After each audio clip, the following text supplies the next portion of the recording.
Hello, this is the Tradesight Stocks and Futures Market Preview for Tuesday, the 19th of August, 2014.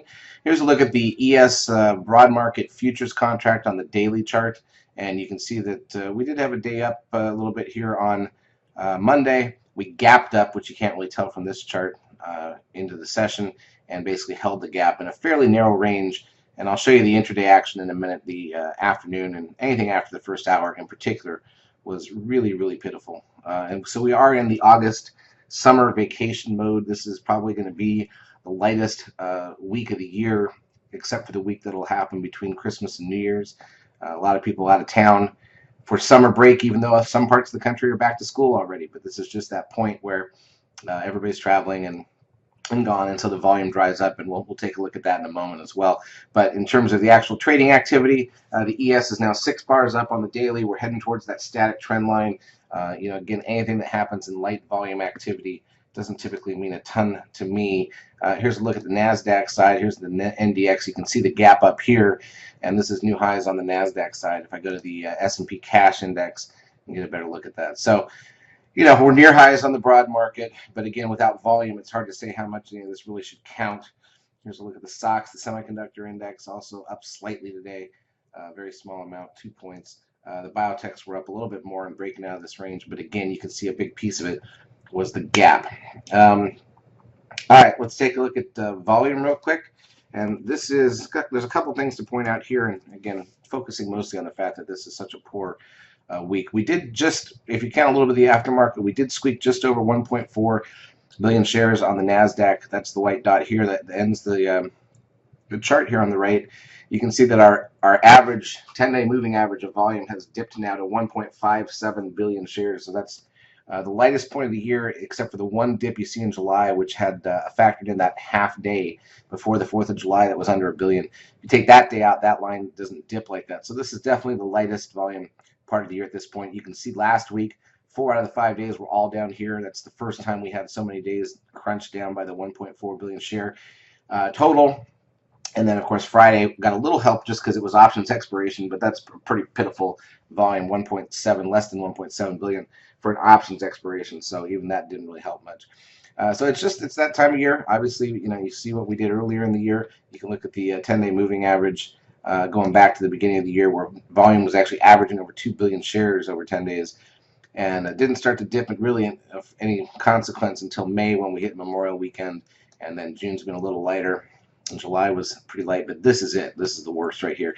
Things tend to pick up after Labor Day, and more important than any of the stock analysis is really to understand that, because a lot of people get chopped up trading. You need to keep your stops tight. You need to cut off trades if they don't kind of start to go within a good 10-15 minutes, in my opinion. If nobody's jumping on these trades when they're breaking support and resistance points, it doesn't help just to leave it more time. You want to get out of these things and move on. I think you want to be really picky, and you're probably using a lot less size than you normally would.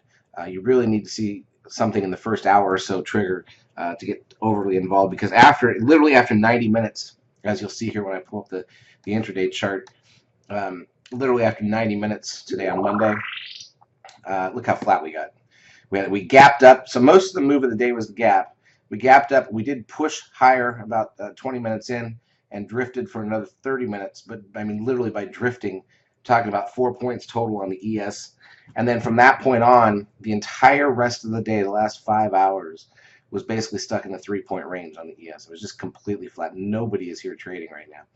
And that's really important to understand. If you're a trader, we always say every day is not equal, but it's important to really know when you have the days that are just basically nothing but lights flashing to warn you against doing anything too crazy or stupid. Don't go fishing for trades in a time like this. You're just going to get yourself hurt. Be picky, be patient, and let's make sure we get a solid trade. And if we don't, we'll move on. Now, Tuesday morning, we do have the CPI data before the bell, and that can sometimes move the market. And this was also the first day of a new options cycle, since options expired on Friday. So there's a possibility that slowed us down a bit. It usually does. So what I'll be looking for is what the volume is after the first hour in the Nasdaq side on Tuesday. We had a really low number of 328 million after an hour yesterday on Monday, and that's just the worst we've seen. So if it stays down under that 335 or so, that does not bode well for the rest of the week. And if it gets a little bit better than that, then at least we know that they came in a little bit bigger players playing probably Tuesday, Wednesday, Thursday. You can probably expect that Friday will be light again just because, summer holidays, people take a long weekend and whatnot. So, can we get some better opportunities? We had a couple of trades, decent trades today, Google and the SNSS off the report that worked. But, just not a lot going on. Can we get a little better if there's some volume? Yes, we could. So that's what we'll be looking for, is whether there's volume to give us a little more opportunity. I still think the afternoons are going to be late. Now, let's also talk about the next week, because usually by the time you start to wrap up August, the volume does start to come back. But this is an unusual calendar layout this year, just because Labor Day here, which is a U.S. holiday, is Monday, September 1st, which means technically next Friday, which is going to be the 29th of August, that's the start of the long Labor Day weekend. So people are going to be heading out, usually not even showing up for that day, typically the day before Labor Day weekend. That can be sometimes as late as September 6th or so. Here, it's going to be still in August, the end of the month as well. Think about that. So we've got end of month window dressing on a Friday leading into Labor Day. Nobody's going to be around a week from Friday. And people will start to head out the door that Thursday as well. So we've got this week, which so far has indicated a lot of people not trading. We'll see what we get tomorrow, and if there's any kind of shift in that, maybe that'll give us some signs of light for Wednesday, Thursday. And then next week, once again, we'll check the volume. But if it's light early, you don't really expect it to pick up by Thursday. And Friday, people are going to be gone. That'll be a very, very light volume day. And then Monday, September 1st, is the holiday. After that is usually when more and more people are starting to go back to school, and family vacations are over. Volume starts to pick up. The best 7 months of the year is usually from about middle of September all the way through the end of April, and I don't see any reason that this year is going to be any different. We've had a great start to the year. We've been pulling it out anyways, but it certainly is light this week is what it looks like. So we're just going to not make any mistakes, not give back our gains, and be really picky, keep those trades tight.